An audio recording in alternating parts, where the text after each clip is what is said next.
There can be no doubt that from the beginning of the 19th century, ever since the time of the French Revolution, the psyche has moved more and more into the foreground of man's interest.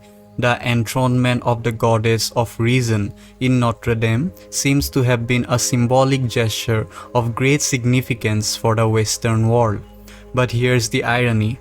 Just at the time of the revolution, a Frenchman living in India brought back with him a translation of a collection of 50 Upanishads, which gave the West its first deep insight into the baffling mind of the East.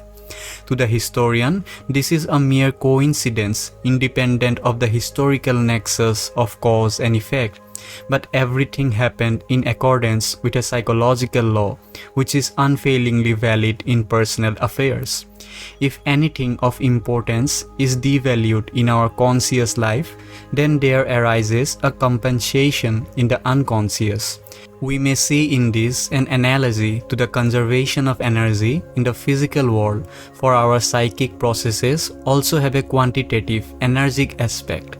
No psychic value can disappear without being replaced by another of equivalent intensity. Here, we have a glimpse of how Jung perceives the history of humanity as the history of one more patient.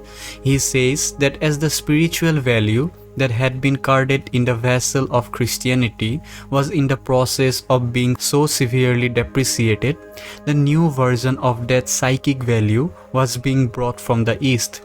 It is even significant that a Frenchman had to do it, since it was the France who was enthroning the goddess of reason.